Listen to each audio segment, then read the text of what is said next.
We're talking to Professor RBullock and Mr. Michael McClendon from Tennessee State University with the Department of Cooperative Education at Tennessee State Cooperative Extension at Tennessee State University. And of course, Dr. Bullock and Mr. McClendon, before we end this show for today, let's give both of you an opportunity to make sure that our audience is aware of some of the things that you wanted to talk about today.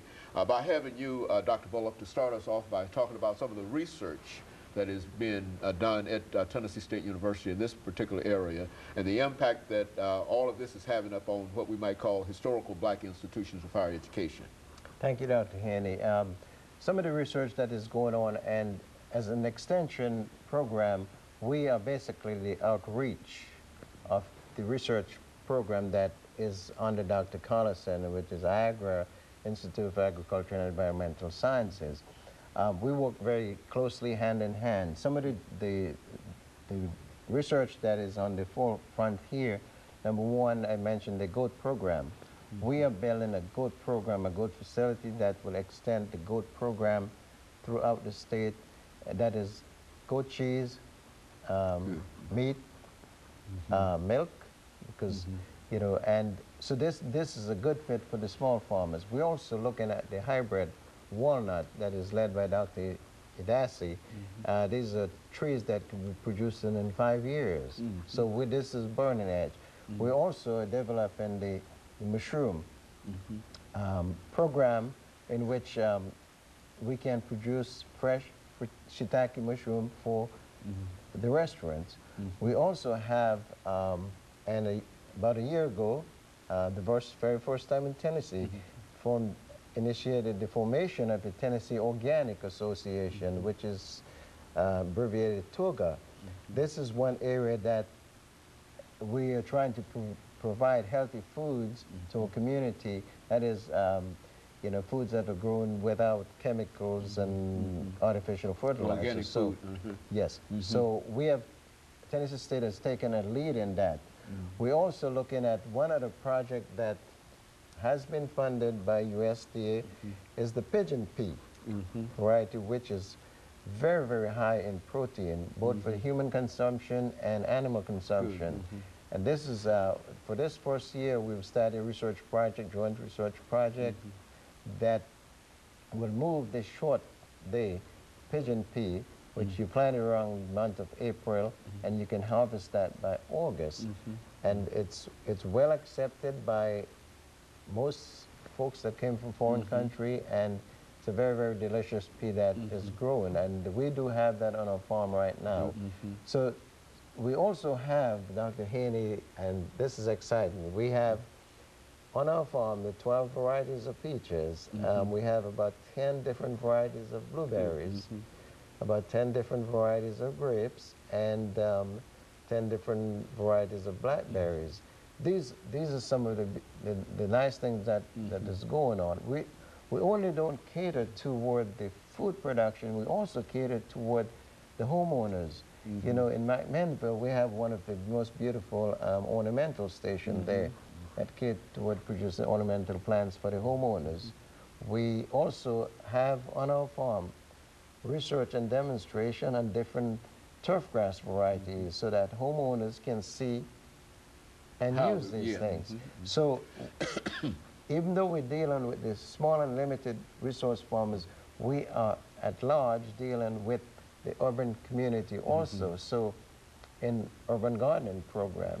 So we have a very, very wide range of issues that we're reaching out to basically the underserved and then the limited resource farmers and small farmers in general. And so most of these projects not only will help the small farmer, but these are public-minded and public-geared kind of programs that's directed to improving the lives of individuals within your catchment area. Is that what we're saying? Definitely, definitely. Now, of course, Mr. McClendon, within your range of media activities and et cetera, what are some of the things that you'd like to leave our audience with today? Well, Dr. Haney, the Cooperative Extension Program is on the move, and we appreciate this opportunity because not only is Dr. Bullock doing a phenomenal job with the small farmers and his team, Also, we have Dr. Thelma Sanders Hunter, who does a relative caregivers conference on a yearly basis where she's working with parents of relative caregivers. We also have Dr. Javiette Samuel, who is doing a lot of work with the youth throughout the community. She's doing something called Hip Hop in the City. She did that last year where we work with youth and talk with them about issues dealing with hip hop music, dealing with abstinence, sex, drugs, alcohol. These things are being addressed. Also, something that's come up here lately, Dr. Joshua Dossie, who is on the farm team, has been teaming up with Alabama A&M. They've been addressing the issue of black farmer land laws, something that's been going on in our community for quite some time. And so we're looking at issues, how can these farmers fight to keep their land, find out what's going on, what are the issues surrounding passing your property on to your children, what are the issues surrounding those property taxes, having a will. And so there are a lot of different areas that are being covered because we have a number of specialists, including our communications team as well. And so we just hope that people will take advantage of the various opportunities that the Cooperative Extension Program offers, because we're here for the community. And as Dr. Bullock said, we are the outreach portion of the university. Now, you know, Dr. Bullock, over the last 4 minutes that we have here, let's look at some of the things that you believe that Tennessee State University can do in order to elevate the situation of small and limited resource farmers. I mean, what are some of the other things that perhaps that Tennessee State University might not be doing that it could possibly do in order to do that? I think one of the things, first of all, let me say that we got some real strong leadership all the way from the president, Dr. Johnson, on to my administrator, Dr. Chesney, and Dr. Lagari. So we have very strong leadership, and with this type of leadership, we are now linked up with Tennessee Department of Agriculture, Rural Development, Farm Service Agency, NRCS. We have some of the things that we have not really touched on previously that we're getting into is like water quality. That is an area that Tennessee State is moving into. You know, we for many years stood in the back line and look at these things, but we never really realized the impact that these things would have on our children, and future grandchildren. So Tennessee State University is offering an opportunity to specifically the minority community to speed up and get abreast of the scientific information out there and be educated. And this is where Mike's distant education program comes in effect, because we're only a very small staff, and with television and the internet and the program that Michael is doing, can reach every single farmer in every corner of this state and outside of it too.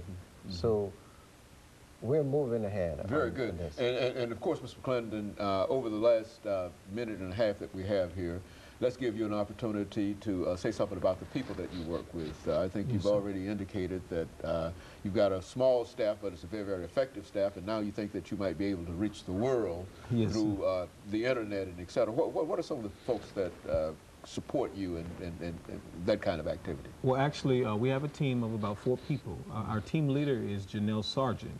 Janelle Sargent is Associate Professor of Distance Education, our Distance Education Coordinator, and she's the one who deals primarily not only with the different departments on campus, but also off campus.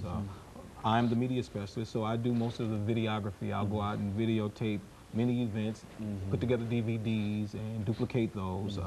Also, we have Princess Patton, who is our editor, and she deals with a lot of our publications, and Jane House. Jane House does a lot of our graphics work, and she's been there working with a lot of our copying, as well as conceptualizing different ideas as they go into media format, which relates to print media. So Jane and Princess are a very valuable part of our operation, as well as Ms. Sargent. Very good. And of course, over the last half minute we have here, Dr. Bullock and Mr. McClendon, let me thank the two of you for bringing us that excellent information about Tennessee State University and the Cooperative Extension Program and some of the activities that the two of you are involved with, because I know that as both of you have indicated that you might have a small, limited number of staff, but in terms of the programs and how innovative you are, I think that some of the things that you're dealing with are areas that can really bring small farmers into quite a bit of activity. And we want to thank you for bringing that information to us today. And let us encourage our audience to tune in again next week for another informative edition of Comments. Thank you and good morning.